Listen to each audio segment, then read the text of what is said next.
இந்த ஒரு ஏற்பாடு இருக்குது இல்ல, இது பெரிய ஏற்பாடு இல்ல, ரொம்ப ரொம்ப ரொம்ப ரொம்ப ரொம்ப பெரிய ஏற்பாடு. இது நான் எதுக்காக சொல்றேன்னா, இதே போல ஒரு கூட்டு முயற்சி ஒரு 25 வருஷத்துக்கு முன்னாடி எங்க இல்ல 25 வருஷத்துக்கு முன்னாடி சவுதியில தம்மாம்ல சலீமுக்கு தெரியும், சலீமுக்கு தெரியும். நாங்க ஏற்பாடு பண்ணோம், அதிராமண்ணத்தை ஒரு கட்டுக்குள்ள கொண்டுட்டு வந்திருந்தோம். ஏன்னா இஸ்லாமிய அடிப்படையை பொறுத்த வரைக்கும் ஒரு இமாரத்து இல்லாமல் எந்த ஒரு சமுதாயம் முன்னேறாது. அது மட்டுமல்லாமல் நாமெல்லாம் இப்ப மாறிக்கிட்டு வரோம் இல்லையா, நம்முடைய மனசையெல்லாம் மாத்திக்கிட்டு வரோம் இல்லையா, நல்லதெல்லாம் எடுத்துக்கணும், ஒத்துமையா இருக்கணும், வேற்றுமைகளை களையணும் அப்படிலாம் சொல்லிட்டு முன் வந்துட்டோம் இல்லையா. இப்படி முன் வர்றதுதான் ஒற்றுமைக்கு முதலாவது அடிப்படை. அல்லாஹ் தஆலா தன்னுடைய திருமறையில சொல்றான், இன்னல்லாஹ லா யுகையிரு பி கௌமின் இன்னல்லாஹ லா யுகையிரு பிமா பி கௌமின் ஹத்தா யுகையிரு மா பி அன்ஃபுஸிஹிம். ஒரு சமுதாயம் தன்னிடமுள்ளவற்றை தன்னை தானாக மாற்றிக்கொள்ள முன்வராத வரைக்கும் அல்லாஹு தஆலா அந்த சமுதாயத்தில் உள்ளவர்களுடைய குறைகளை, தவறுகளை, பிழைகளை, போக்குகளை மாற்றி அமைப்பதில்லை. இப்ப நம்ம அல்ஹம்துலில்லாஹ் எல்லாரும் முன்னுக்கு வந்துட்டோம். அந்த தம்மாம் சம்பவத்தை எதுக்காக சொல்றேன்னா,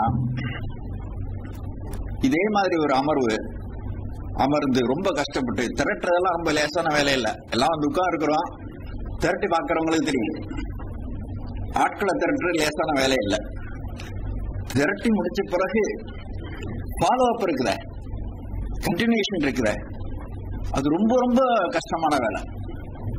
ஒரு 3 அமர்வுகளுக்கு பிறகு மனசுல இருந்த எல்லாம் ஒத்துமையெல்லாம் அப்படியே கலந்து போச்சு. பேரெல்லாம் சொல்ல விரும்பல. அந்த யாரெல்லாம் பொறுப்புக்கு வந்தாங்களோ ஒத்துமைப்படுத்தணும் அவங்களுடைய மனசுலே அந்த ஏற்றத்தாழ்வு இருந்துகிட்டே இருக்கு. எப்படி ஒத்துமை வரும்? உள்ளுக்குள்ள ஏற்றத்தாழ்வை வச்சுக்கிட்டு ஒன்னா இருக்கணும் சொன்னாக்க அதெல்லாம் போலி ஒற்றுமை. ஆகக்கூடி 3 மாசத்துக்கு பிறகு வசூலிச்ச சந்தாவை எல்லாம் நோட்டீஸ் போட்டு நான் பொறுப்புல இருந்து திருப்பி கொடுத்தேன். வாங்கிட்டீங்களா, நீ காசு கொடுத்தீங்களா? இப்படிதான் நடந்தது. என்னையும் நிறைய பேர் நிறைய கூட்டங்களுக்கு கூப்பிடுறாங்க, பல அமர்வுகளுக்கு கூப்பிட்டுருக்காங்க. மிஞ்சி போனா ஒரு 2வது அமர்வு கூப்பிடுவாங்க, 3வது அமர்வு இல்லாம போயிடும். இந்த மாதிரி ஒரு அமைப்புகள், அமர்வுகள் நிறைய நடந்துட்டு இருக்குது. அது போல இல்லாம கடைசி வரைக்கும் நம்ம எல்லாரும் ஒத்துமையா இருக்கலாமா? இன்ஷா அல்லாஹ். அது ஒண்ணுதான் நம்ம மனசுல முக்கியம் பதிச்சுக்கிட வேண்டியது. நம்முடைய ஏற்றத்தாழ்வுகளை மனசுல இருந்து எல்லா விஷயத்திலையும் எடுத்துடணும். நாங்க பெரிய குடும்பம், அவன் சின்ன குடும்பம், அவன் அந்த தருவான், இவன் இந்த தருவான் அப்படிங்கிற விஷயங்கள்லாம் நம்ம மனசுல இருந்து அடிபட்டு போயிடணும், ஒழிச்சு கட்டிடணும். இல்லாட்டி போனா ஒத்துமை வராதுங்க. சும்மா நம்ம பேசி பேசி பேசி பேசியே இவ்வளவு காலம் ஓடி போச்சு.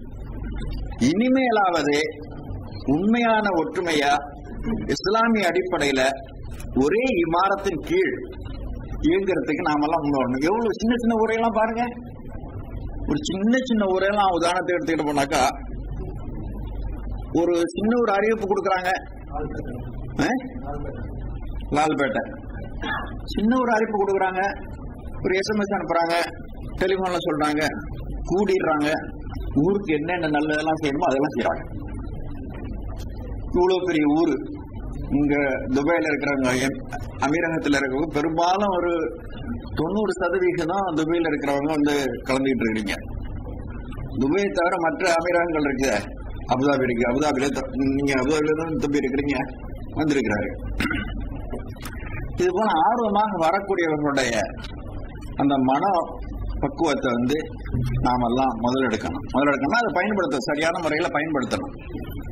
இதுக்காக நம்முடைய அமர்வுகளை ஃபாலோ அப் பண்ணணும். ஃபாலோ அப்புங்கிற ரொம்ப முக்கியமானது. அடிக்கடி தொடர்பு வச்சுக்கிட்டு ஒருத்தருக்கு ஒருத்தர் அறிமுகம் பண்ணிக்கிட்டு, இந்த இதுல பெருநாள் நிகழ்ச்சியில அறிமுகம் பண்ணிக்கிட்டீங்களா? எல்லாரும் பண்ணிக்கிட்டீங்க. எனக்கு கூப்பிட்டாங்க. நான் என்னுடைய கருத்து சொன்ன, பெருநாள்ல வெளியூர்ல இருந்து ஆளுங்கெல்லாம் வருவாங்க, வெளியே அமீரகத்துல இருந்து ஆளுங்கெல்லாம் வருவாங்க. ஏன்னாக்கா அவ்வளவு எட்ட முடியாது, வந்தாலும் பார்க்கிங் கிடைக்கிற கஷ்டம் அப்படிங்கிற விஷயத்த தம்பிகிட்ட சொன்னேன். எப்படி இருந்தாலும் நம்முடைய அமர்வுகளை ஒரு ஒழுங்குபடுத்திக்கணும். இந்த அமர்வோட 9:30 மணிக்கு திறந்து ஒரு எத்தனை மணில இருந்து எத்தனை மணி வச்சிருக்கிறீங்க? 10:45. 10:45 9:30 மணிக்கு ஆரம்பிச்சு 10:45 அப்படிங்கிற மாதிரி வச்சுங்களோ? சரி. சொல்ல வேண்டிய விஷயம் இது மட்டும்தான். நம்முடைய மனசு இன்றைக்கு எந்த புத்துணர்ச்சியோட இருக்குதோ கடைசி வரைக்கும் இதே புத்துணர்ச்சி இருக்கணும்.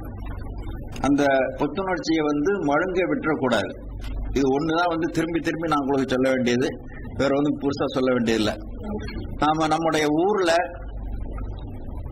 ஒற்றுமையா இருந்து எவ்வளவோ சாதிக்கலாம். ஒரு குரல் கொடுத்தாக்கா ஊர்ல கேட்கிற அளவுக்கு, அதை செவி கொடுத்து செயல்படுத்துற அளவுக்கு நம்முடைய வலிமை உயரணும். இன்ஷா அல்லாஹ். நம்முடைய காசுல இருந்து போகுது. இது நம்ம மனசுல வச்சுக்கணும். இப்படி கிடக்குத நம்ம காசு தானே திங்கிறானுங்க. குப்பையில் பாருங்க, தெரு முழுக்க குப்பை, தெரு முழுக்க சாக்கடை, ஊர் முழுக்க கொசு. போனா தூங்க முடியாது. கொஞ்ச நேரம் கரண்ட் வரும், கொஞ்ச நேரம் போயிடும். இதெல்லாம் நம்ம பண்ண தப்பு. கவர்மெண்ட் நமக்கு மின்சாரம் வச்சு கொடுக்கணும். நம்ம என்ன பண்ணா, இடம் வாங்கி கொடுத்தோம். எங்களுக்கு ஸ்டேஷன், பவர் ஸ்டேஷன் வச்சு கொடுங்க அப்படின்ட்டு. இப்ப நம்ம இடம் வாங்கி கொடுத்தது நமக்கு கிடைக்கிறா? வெளி தெருவில் ஜெகஜோதி அறிஞ்சிட்டு இருக்கு. யாரா பாக்குறீங்களா? வெளி தெருவுகள்ல, நம்ம தெருவுகள்ல அப்பப்ப கரண்ட் போயிடும். ஆனா மற்ற தெருவுகள்ல எரியும். அதையெல்லாம் கவனிச்சிருக்கிறீங்களா யாராவது? வெளி தெருவுகளுக்கெல்லாம் சிமெண்ட் ரோடு சீரா போட்டிருக்குது. யாராவது கவனிச்சிங்களா? நம்ம தெருவுக்கெல்லாம் போட்டோரோட புழுதி அடைஞ்சிட்டு இருக்க. பாத்தீங்களா? இதெல்லாம் யார காசு? நம்ம காசு. ஆனா நல்லா இருக்கிறவங்க, அனுபவிக்கிறவங்க எல்லாம் மற்றவங்க. இதுக்கெல்லாம் குரல் கொடுக்கறதுக்கு ஒருங்கிணைந்த இமாரத்து ரொம்ப ரொம்ப முக்கியமானது. அதை நம்ம இப்ப ஆரம்பிச்சிருக்கிறோம். இன்றைக்கு இருக்கிற உணர்வோட நம்ம எல்லாரும் இன்ஷா அல்லாஹ் எங்க தெரு மீட்டிங் கூட கோட்டப்பள்ளியில் நடக்குன்னு கூப்பிட்டாங்க. தம்பி இன்னைக்கு இங்க கலந்துக்கிடுங்கன்னு சொன்னதுனால இங்க வந்துட்டேன். ஆக வேற உறுப்பினர்கள் சேர்க்கிறீங்களா தம்பி? இந்த அமர்வுல உறுப்பினர் சேர்க்கிறீங்களா?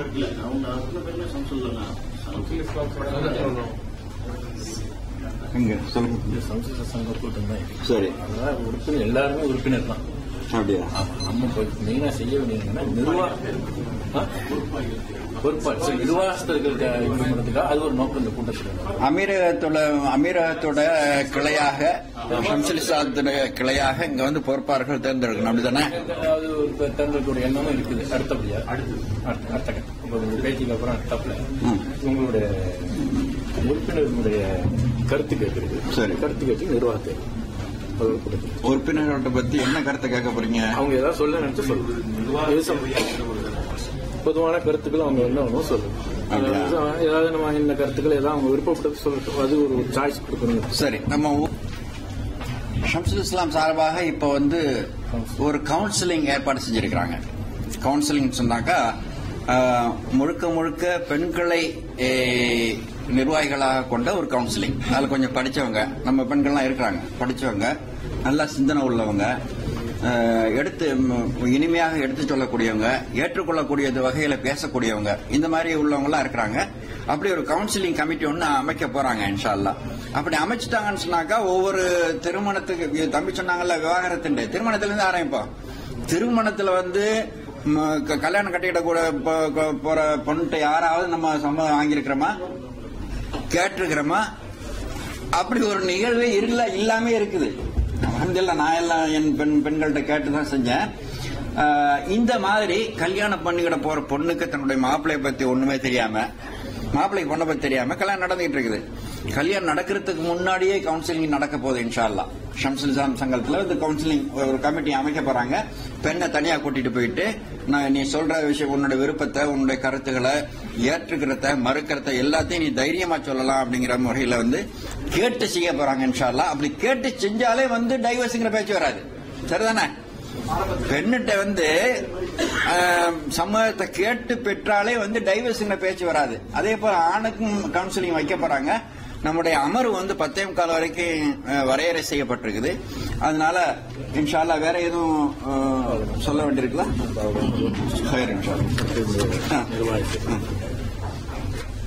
எல்லா புகழும் நம்மை படைத்து பரிபூர்ணம் கொடுக்கும் நாயனான அல்லாஹ்வுக்கே. இந்த நாள் ரொம்ப சந்தோஷமான நாள். என்னன்னா, எது நடக்க முடியாது என்று கருதி கொண்டிருந்தோமோ அதை நடத்தி காமிச்சது. இதுக்கு மேல நமக்கு எந்தவித நெகட்டிவான திங்கிங் தேவையில்லை. அதாவது நான் என்னுடைய கருத்து என்ன நான் சொல்ல விரும்புறேன்னா, ஷம்சுல் இஸ்லாம் சங்கம் சில விஷயத்துல கவனம் செலுத்தணும். எந்தெந்த விஷயம்னா, இப்போ இளைஞர்களுடைய கல்வி அது பெரிய கேள்விக்குறியாதான் இருக்கு. அதாவது ஒரு கூட்டம் பிஎஸ்சி கம்ப்யூட்டர் சயின்ஸ் இருந்துச்சுன்னா அதுலேயே எல்லாம் போயிட்டு இருக்காங்க. ஒரு கூட்டம் இன்ஜினியரிங் எடுத்துக்கிட்டா அதுலேயே போயிட்டு இருக்காங்க. ஒரு கேரியர் கைடன்ஸ் இல்லை. ஒரு கவுன்சில் அமைச்சு வரும் கல்வியாண்டுக்க அவங்க கேரியர் கைடன்ஸ் அமைச்சோம் முதல்ல. இரண்டாவது கருத்து, இப்ப நம்ம உதாரணத்துக்கு எந்த ஊர்ல நெய்பர்ஸ் நல்ல சந்தோஷமா வாழ்றாங்களோ அந்த ஊர் ரொம்ப பாதுகாப்பான இடம். அதாவது ஒரு ஹதீஸ் கூட இருக்கு, ஒரு சஹாபி நிலம் ரொம்ப எக்ஸ்பென்சிவ் அந்த காலத்துல. எதுனாலும் சொன்னா அவர் ரொம்ப நல்ல அவரோட இருந்தாலே ரொம்ப லைஃப் சந்தோஷமா இருக்கும். அதுவே நம்ம சுத்தி உள்ள கிராமத்துல நம்மளோட ரிலேஷன்ஷிப் ரொம்ப ஒஸ்டா இருக்கு. அதனால வருடம் 2 முறை ஈத் மிலன், அதாவது பெருநாள் சந்திப்புன்னு நடத்தி நான் யாம் பெற்ற இன்பமும் வையமும் பெருகின்ற மாதிரி நம்ம, அதாவது இஸ்லாம் அதிராம்பட்டினரே வந்துருச்சு. ஆனா அதிராம்பட்டினரு உளுப்பு கொண்டை கொண்டு போக முடியாத சூழ்நிலையில நம்ம இருக்கோம். அதே ஈத் மிலன் வருடம் 2 முறை நடத்த வேண்டும், அதுவும் நடத்தணும். அது மட்டும் இல்லாம இங்க வந்திருக்க ஆடியன்ஸ் சும்மா சைலண்டா போயிடாம இது நமக்கு கிடைச்சிருக்க ஒரு நல்ல ஆப்பர்ச்சுனிட்டி. எப்படின்னா, இது உங்களோட மனசுல இருக்கிற நல்ல ஐடியாஸை வெளிப்படுத்தணும். இப்போ இந்த மைக் ஒவ்வொரு ஆட்டையும் வரும். உங்களோட இருக்கிற நல்ல ஐடியாஸை வெளிப்படுத்தி இது இன்ஷா அல்லாஹ் இது கண்டினியூ நடக்கும். இது இன்ஷா அல்லாஹ் இதுல எந்த தொய்வும் இருக்காது. உங்களுடைய கருத்துக்களை தெரிவிக்க உங்கள்கிட்ட நான் என்னோட தாழ்மையான வேண்டுகோள் எடுப்பேன். ஜஸாக்கல்லாஹ்.